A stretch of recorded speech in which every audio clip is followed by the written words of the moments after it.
की एक बात, गुरु चरणों में लगे रहो।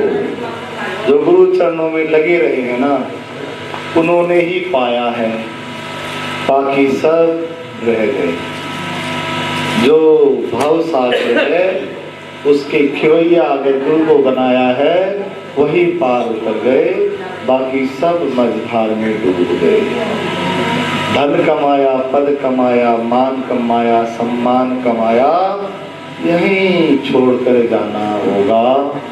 राम नाम की कमाई कर ले, जो संत श्रोमणी गुरुदास महाराज जी कर गए, कबीर साहब जी कर गए, महाराज घीसा संत जी कर गए, महाराज नेकी राम जी कर गए, महाराज दलीप साहेब कर गए, और बंदी छोड़ संत हरिदास महाराज जी जो करके गए कमाई, जिनके कारण आप इस ऐसी जगह पर बैठे हैं, तो छोटा सा पौधा वो लगा के गए, जो आज वट वृक्ष का रूप लिए हुए है, जिसकी छत्र छाया में आप सब लोग बैठे हैं। ऐसा भजन आप लोगों ने करना है। भजन करे तो गंदा, नहीं तो गंदे से भी गंदा। तो भजन कर लो, यही सतगुरु की सीख है। उम्र क्या, जिंदगी का कुछ पता नहीं, कब शाम हो जाए, कब जाने की घंटी बज जाए। इसलिए समय रहते अपने आप को आयाम दे लो गुरु चरणों। गुरु चरणों के पास आ जाना स्वर्ग है, और गुरु चरणों से दूर चले जाना नरक है। हमने तो केवल इतना जाना, गुरु बिन है खाक जमाना। गुरु के बिना कुछ नहीं, खाक है, राख ही राख है, उनको भुला कर देना। कोई कहता है राम को पूजता हूँ, कोई कहता है श्याम को पूजता हूँ, कोई माता को मनाता है, कोई राधा कृष्ण को गुण गाता है, कोई पुंजड़ वाले हनुमान को मनाता है, लेकिन हमने ना तो इनमें से किसी को देखा, ना देखने की चाह, हमने तो है अपने पिया मिलन की चाह। ठीक है, हमें तो बस अपने सतगुरु प्यारे से प्रेम है। हमने उनको देखा है, श्री श्री 1008 ओमानंद महाराज जी, हमने तो इनको देखा है, इनकी मस्ती देखी है। हमने तो बस उनको देखा है, हमने अपने सतगुरु को देखा है, और हमने अपने माता पिता को देखा है। उन पर बार बार बलिहारी जाने का मन करता है, उनको बार बार, जितना बार बलिहारी जाऊं कम है। उनके लिए जीने और मरने का दिल करता है। बस ये चीज समझ में आ जाए तो पाखंडों से अपने आप ही दूर हो जाओगे। गुरु रविदास महाराज जी ने ये सब स्थान धाम देखते हो ना, इन सब का विरोध किया है। क्यों किया है मालूम है? क्योंकि ये अटकाव है, ये भटकाव है, ये रुकावटें हैं, लेकिन हमें करना पड़ता है, मजबूरी है। मजबूरी क्या है? क्योंकि पहले जैसे सीधे सरल हृदय के लोग नहीं रहे। पहले तो संत कहते थे बैठ जाओ भाई, रात दिन भर काम करके आते थे, और उनके कहने पर बैठ भी जाते थे। बड़े सीधे, खेती बाड़ी से जुड़े हुए, साधारण सा। और जो गुरु ने कह दिया रात है, दिन में भी तो कहा हाँ गुरु जी रात है, और रात में कह दिया दिन है, हाँ गुरु जी दिन है। बस जो कहा वो मान लिया। आज तुमको कहूँ मैं दिन है तो पागल हो गुरु जी, शाम हो रही, लाइट जल रही, रात होगी, तुम्हारी बुद्धि तुमको रोक देगी नहीं, तुम्हारी समझ मोड़ देगी तुमको। तुम्हारी तीव्र बुद्धि है, शिक्षा का फायदा है तो नुकसान भी हुआ है। हमारे देश में अनाथ आश्रम बन गए। अनाथ आश्रम तक ठीक था, लेकिन अब वृद्धाश्रम भी बन गए। कहते बाबा जी हम बच्चे पैदा करते हैं, हमारे को तो देंगे, तुम कोई रोटी नहीं, तुम कोई वृद्धाश्रम में जाके खाने पड़ रहे, हम जैसों का क्या। हमें कौन देगा फिर? हम दो, हमारे दो, छुट्टी। ये चीज ख्याल करने जैसी है। अपने आप को, अपने परिवार को संतों के शरण में जोड़े रखिए, क्योंकि हमें मिले ना मिले आपको बुढ़ापे की रोटी दे देंगे वो। क्योंकि उन गुरु जी बार बार ना यही सिखा रहे हैं, यही बता रहे हैं, यही बतला रहे हैं हर सत्संग, हर वाणी के अंदर कि माता पिता से बड़ा कोई तीर्थ नहीं है। माता पिता के चरणों में लगे रहो, गुरु चरणों में लगे रहो। माता पिता को तो पूछते नहीं है और सत्संग गाते फिरते हैं, क्या होगा उनका? कुछ नहीं।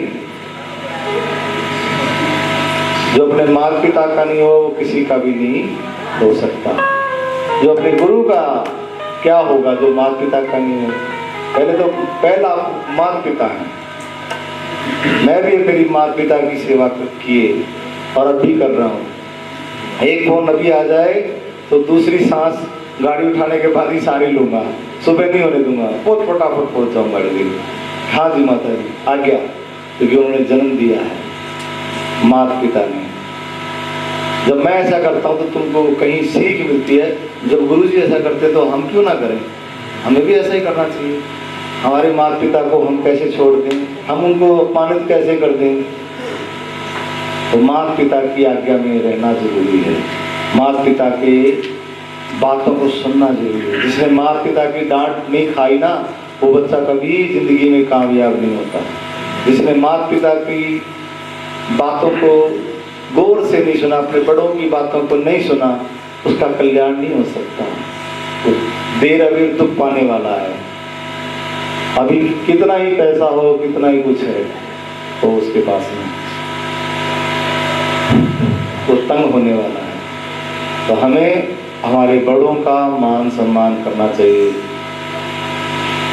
हम सत्संग गाते हैं, कहते हैं ना पैसा लगता है ना धेला लगता है, गुरु चरण में आकर देख ले कि तुझको कैसा लगता है।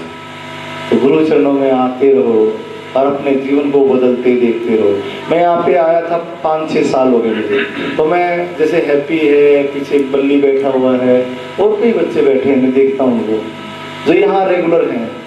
ये बैठा है, ये कप में अपना है, दीपक बैठा है, सूरज बैठा हुआ है। मैं इनको बहुत नजदीक से देखा है मैंने बड़े होते हुए, और बड़े होते हुए देखा है। और अभी और बच्चे आ रहे हैं जो बड़े हो रहे हैं। तो इन बच्चों को जब मैं देखता हूँ ना तो इनके अंदर बीज पड़ गया है। ये हमारे पास में रहे, हमारी डांट भी सुनी इन्होंने और हमारे साथ में बैठे भी, आरती की, भजन किया, कहीं घूमने जा रहे हैं सत्संग में। तो हम तो यही बात, चाय तक हम पीते नहीं, तो बीड़ी सिगरेट तंबाकू दारू का तो मतलब ही नहीं, सुल्फा पान का तो मतलब ही नहीं। तो ये चाय भी, और बस उसने चाय छोड़ दी, इसने चाय छोड़ दी, चाय नहीं पीती। पहले पिया करते हैं, छोड़ दी चाय भी। मैं बोला तुम तो पी लिया करो थोड़ी बहुत, मैं तो नहीं पीता, तो अच्छा नहीं लगता। तुम लोग तो, बोला महाराज जी हमारी इच्छा ही नहीं होती। क्या हो गया? गुरु जी कहा करते थे लड्डू खाना तो लड्डू जैसा मुंह बनाना पड़ेगा। इन्होंने मेरा मुंह देखा, बोला महाराज जी मौज में है, चाय पिए बिना भी तो हम भी रह जाए। और आप जैसे हो गए, हमारे जैसे हो गए। हमारे जैसे क्या, गुरु जी जैसे हो गए। हम तो कुछ भी नहीं, ठीक है ना? क्योंकि उसके हम तो प्रेम करना सिखाते हैं। कैसे आप प्रेमी हो जाओ? हम प्रेमी हैं, हम अपने गुरु के प्रेमी हैं, स्वीकार करते हैं।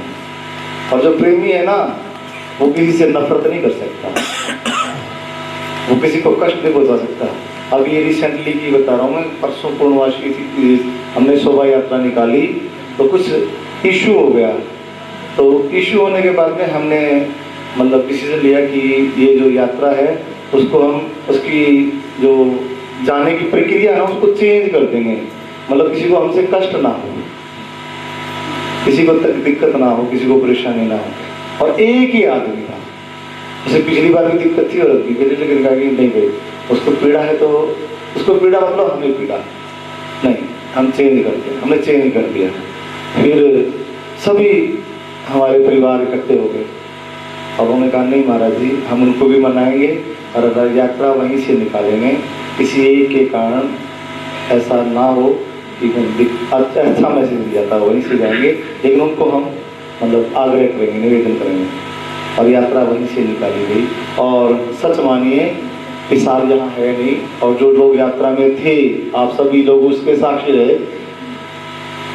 मतलब आसपास के एरिया में मेरे को लगता ऐसी शोभा यात्रा गुरु रविदास महाराज जी के यहाँ से निकाली जाती हो आसपास के पूरे क्षेत्र के अंदर। मतलब ऐसी यात्रा आपके साथ में अभी वीडियो आ जाएंगे जल्दी, उसके यूट्यूब के ऊपर भी हमारे महाराज जी के नाम से यहाँ पे आश्रम उसका वो फेसबुक पेज बना रहे हैं, व्हाट्सएप पे यूट्यूब पेज बना रहे हैं, उस पर आपको सब वीडियो मिलेंगे तो आप देखोगे। हैं नहीं, वो फेसबुक पे जैसे किसी ने बनाई हुई ना वो डली हुई है महाराज जी के नाम से, अभी बता देंगे, वो ग्रुप में शेयर कर देंगे, व्हाट्सएप ग्रुप में शेयर कर देंगे। तो इस सत्संग को जो बाहर से आए हुए हैं केरला से उनको साथियों को कहेंगे प्रसाद पालें और उनसे निवेदन करेंगे क्योंकि राजनीति में सक्रिय हैं और कुछ संदेश महाराज जी की संगत में बैठी हुई है, उनको कुछ कहना चाहें और फिर उसके बाद प्रसाद आए। 2 शब्द कहें। जब बाहर के हम दूसरे पार्टियों के दूसरे साथी हमारे बीच में आते हैं तो आप भी जरूर कुछ कहें इस पर।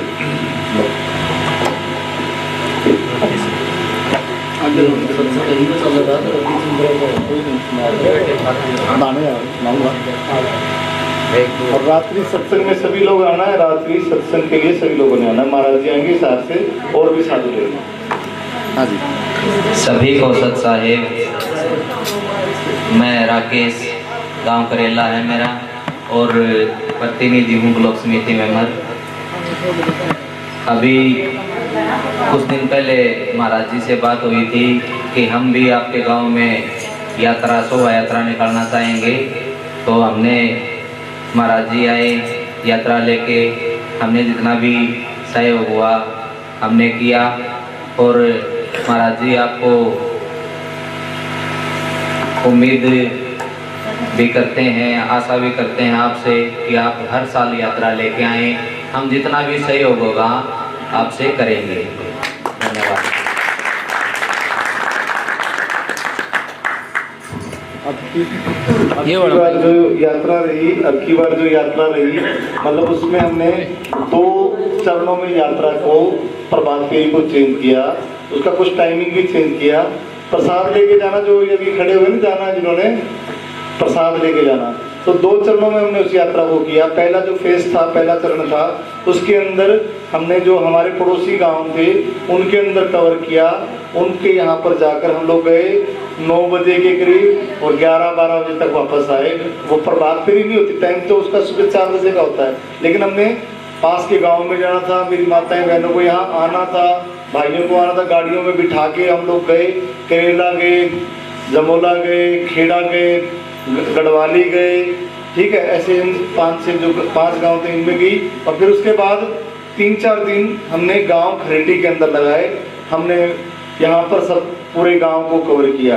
वो हम लोगों ने सुबह यात्रा की, तो ऐसे हमने इसको 2 फेज में किया और सभी जगह से करेला गांव से बहुत अच्छा रिस्पॉन्स मिला, गढ़वाली से मिला और करेला से, जमोला से खूब अच्छा, सभी साथियों ने खूब अच्छा सहयोग दिया।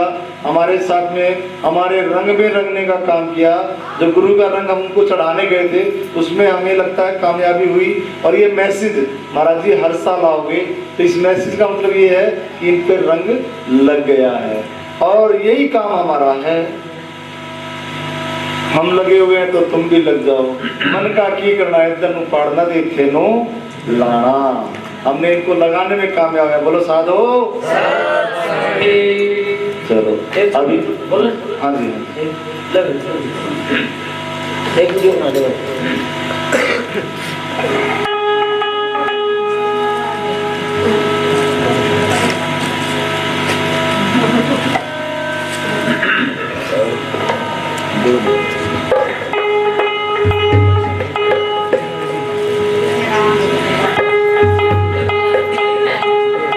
बाहर खोजता क्या फिर घट भीतर ही खोज।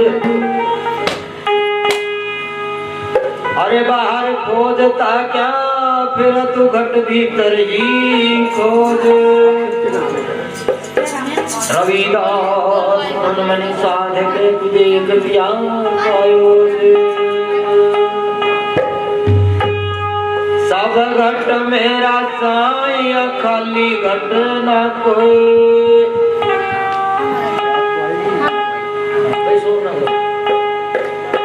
सब घट मेरा साईं खाली घट ना कोई। बलिहारी वा घट की जागट पर घट हो।